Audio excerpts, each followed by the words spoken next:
Hello दोस्तों, स्वागत है आपके अपने यूट्यूब चैनल सरल सॉल्यूशन पर। तो आज मैं आपके लिए लेकर आया हूँ बहुत ही इम्पोर्टेंट रिएक्शन लेकर आया हूँ।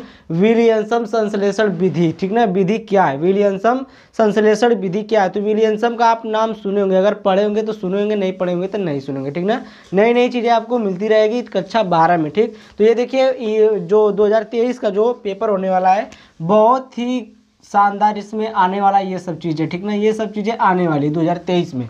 तो यहाँ पर देखिए विलियमसन संश्लेषण विधि क्या है।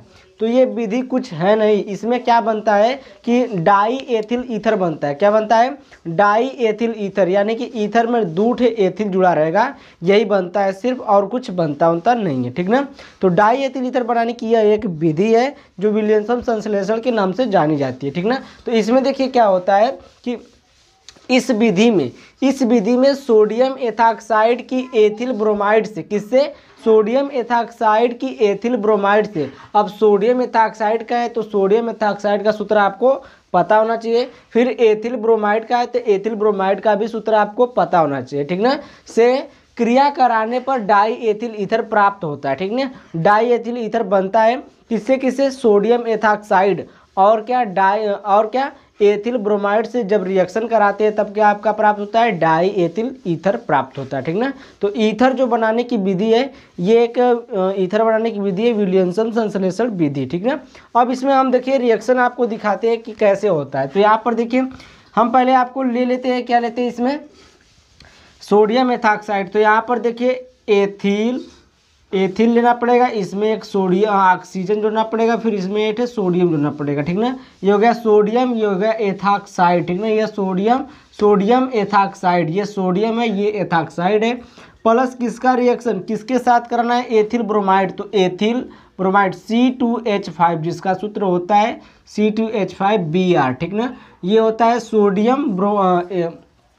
Ethyl bromide. क्या होता है? एथिल ब्रोमाइड होता है। अब देखिए ये जो ब्रेक होता है, यहाँ से ब्रेक होता है, ऐसे ब्रेक होता है, और ये वाला पार्ट जो होता है निगेटिव और ये वाला पॉजिटिव, ठीक ना। ये निगेटिव, ये पॉजिटिव, और ये जो ब्रेक होता है यहाँ से ब्रेक होता है, यहाँ से ब्रेक होता है, ये वाला प्लस होता है और ये वाला क्या होता है? माइनस होता है। क्यों माइनस होता है? क्योंकि ये वाला बॉन्ड उठा लेता है ऑक्सीजन, ठीक ना। जब बॉन्ड उठाएगा तो इस पर निगेटिव चार्ज, इस पर पॉजिटिव चार्ज आएगा, क्योंकि ये दोनों इलेक्ट्रॉन ऑक्सीजन ले रहा है, ठीक ना। अब देखिए इसमें क्या होगा, जो निगेटिव वाला पार्ट है वो पॉजिटिव वाले से जुड़ेगा, यानी कि ये निगेटिव वाला किससे जुड़ेगा? सोडियम से। पॉजिटिव वाले से जुड़ेगा, और ये जो निगेटिव वाला है ये इस पॉजिटिव वाले से जुड़ेगा, ठीक ना। अब देखिए हम एकदम सही बनाएंगे। यहाँ पर देखिए क्या बनेगा? NaBr, क्या निकलेगा यहाँ से? NaBr निकल जाएगा। सोडियम ब्रोमाइड आपका बाहर निकल गया, और बचा क्या? एथिल। तो एथिल आकर ऑक्सीजन पर बैठ जाएगा, ठीक ना। तो यहाँ पर देखिए C2H5 और O, फिर यहाँ पर C2H5, इसको हम क्या कहेंगे? Die ethyl ether. ये देखिए एक दो बार एथिल आया है ना, देखिए एथिल यहाँ पर भी है, एथिल यहाँ पर भी है, तो डाई हो गया, यानी कि 2 बार आ गया। एथिल है तो एथिल, डाई एथिल, और ये किसका सूत्र है?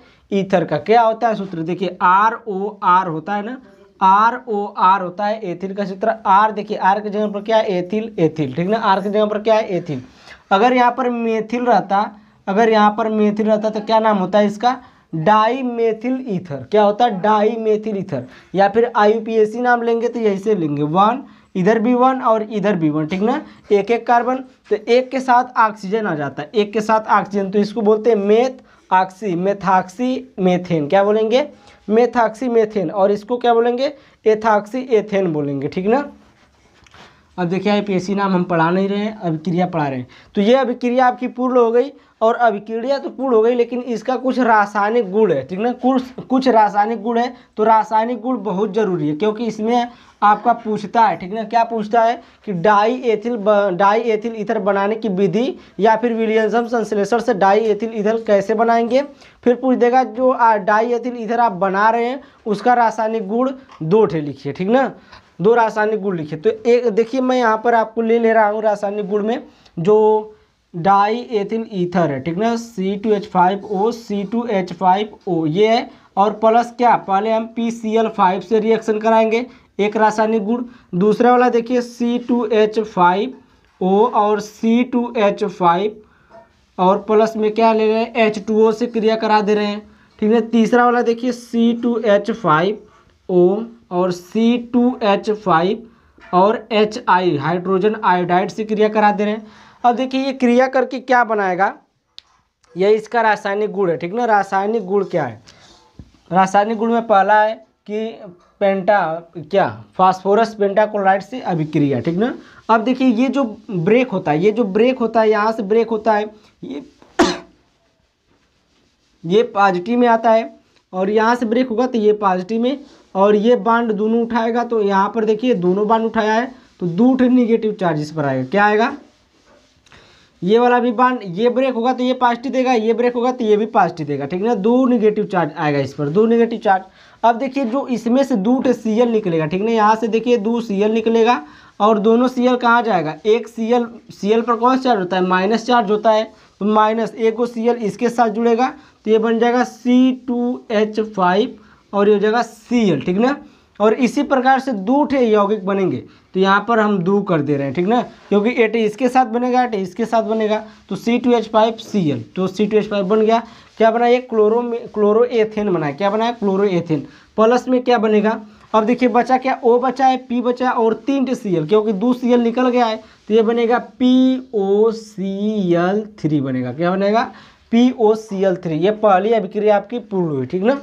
अब देखिए दूसरी अभिक्रिया है, ये जल से रिएक्शन कर रहा है। अब देखिए जल का जो नेचर होता है किस में टूटता है जल, तो जल देखिए टूटता है H+ में और OH- में टूटता है, ये ब्रेकिंग है इसका, ठीक ना।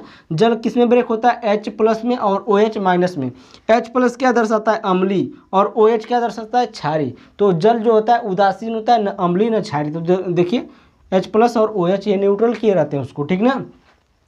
अब देखिए ये जो ब्रेकिंग होता है तो यहाँ से ब्रेक होगा, तो ये प्लस देगा और ये क्या देगा, माइनस देगा, बताए हैं। तो ये माइनस प्लस वाला क्या हो जाएगा, जुड़ जाएगा, ये प्लस वाला इस माइनस वाले के साथ जुड़ जाएगा और ये वाला जो है इसके साथ जुड़ जाएगा, ठीक ना।